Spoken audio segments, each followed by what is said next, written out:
لیں جی ایک بار پھر سے پوری قوم کو بہت بہت مبارکباد۔ آج رات 12 بجے پیٹرول کی قیمت پھر سے بڑھا دی گئی ہے۔ پاکستان میں اس مشکل ترین وقت میں، جبکہ پاکستان کا 70% ایریا اس وقت پانی میں ڈوب گیا ہے، اس وقت یہ حکومت کا بہت ہی اچھا اقدام کہ پیٹرول کی قیمت اور ڈیزل کی قیمت بڑھا دی گئی ہے، تاکہ جو غریب اگر بچ گیا ہے تو اس کو مار دیا جائے، اور غربت کا نہیں، غریب کا بالکل ہی خاتمہ کر دیا جائے کہ پاکستان میں صرف چند امیر لوگ ہی بچ جائیں، باقی کوئی سانس لینے والا نہ ہو۔ اس کے لیے یہ بہت ہی اچھا اقدام کیا گیا ہے۔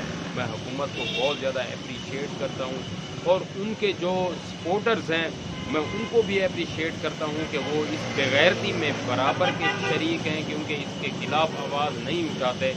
ہمارے ساتھ اٹھنے والی چند آوازوں میں اضافہ ہو جاتا اگر نون لیگ کے سپورٹرز بھی حکومت کے کسی غلط اقدام کے خلاف آواز اٹھاتے۔ لیکن میرے خیال میں اس وقت حکومت اس قدر ڈٹھائی اور بےغیرتی کا مظاہرہ کر رہی ہے کہ اس کی کان پر جوں تک نہیں رینگ رہی، کہ وہ اپنے عوام کے حالات دیکھنے کے باوجود جس طرح کے اقدامات کر رہے ہیں، جس طرح مہنگائی میں اضافہ کر رہے ہیں، خاص طور پہ پیٹرول اور ڈیزل کی قیمتوں میں اضافہ کر دیا ہے، اشیائے خورد و نوش کی قیمتوں میں تو ویسے ہی اضافہ ہو جانا ہے۔ آج کل ٹماٹر 400 روپے کلو بک رہے ہیں، جس کے بہانے یہ کشمیر کو نظر انداز کر کے پھر سے انڈیا کے ساتھ تجارت بحال کرنا شروع کر رہے ہیں۔ شرم سے ڈوب مرنا چاہیے۔ ہمیشہ کشمیر کے نام پر سیاست کرنے والا مولانا فضل الرحمان آج اسی پی ڈی ایم کا، اس حکومت کا حصہ ہے، لیکن اس کا کوئی فائدہ نہیں۔ غیرت کا ایک بال برابر بھی نام و نشان نہیں اس پوری پی ڈی ایم میں۔ کسی ایک میں تو غیرت ہوتی کہ چلو یہ نہ کرو۔ ہم نے کئی سال اپنی سیاسی کیریئر میں ہمیشہ اس کشمیر کے نام سے سیاست کی ہے، صرف یہ ایک کام چھوڑ دو، باقی تمام کر دو۔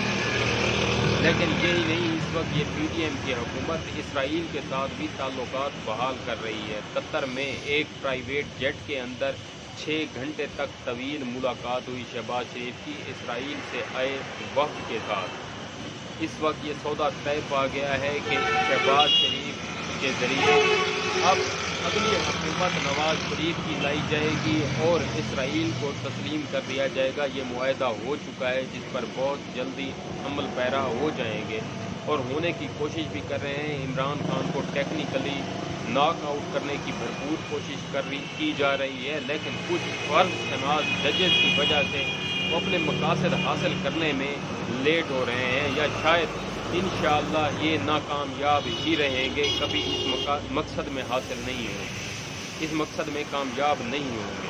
قطر من اللہ نے کلیئر کٹ بتا دیا کہ عمران خان کو صرف معافی مانگنی چاہیے اپنے اس بیان پر، لیکن عمران خان اپنے اس بیان پر ڈٹا ہوا ہے کہ میں نے یہ کہا تھا کہ میں قانونی کارروائی کروں گا اس غیر قانونی فیصلے کے خلاف۔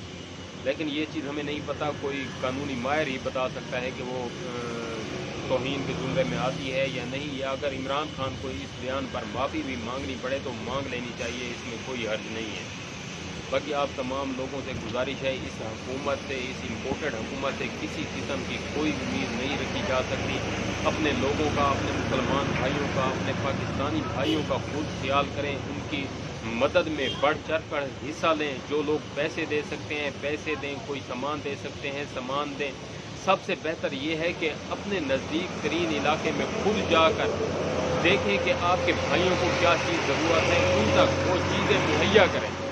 جب ہم لوگ سکون سے گھر میں بیٹھ کر صاف پانی اور روٹی کھا رہے ہوتے ہیں تو ہمارے ذہن میں ہونا چاہیے کہ ہمارے بھائی، ہمارے مسلمان بھائی جو ہمارے جسم کا حصہ ہیں، وہ اس وقت صاف پانی سے محروم ہیں، کھانے کے ایک نوالے سے محروم ہیں۔ میں نے ایک ویڈیو دیکھی ہے، سندھ میں ایک بچہ گھاس کھا رہا ہے۔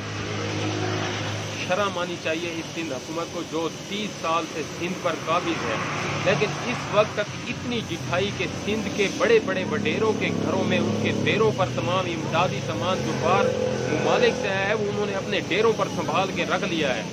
وہ پاکستان کو اٹلی سے مشابہت دے رہے ہیں کہ یہاں پر پانی بھی ہے اور گھر بھی ہے۔ خدا تمہارے گھروں کو ایسا اٹلی بنائے، خدا تمہیں ایسے پانی میں گھر کرے، تمہیں بھی پانی میں ڈبائے، تمہارے گھر بھی ایسے ہی اٹلی کی شکل میں اختیار دے۔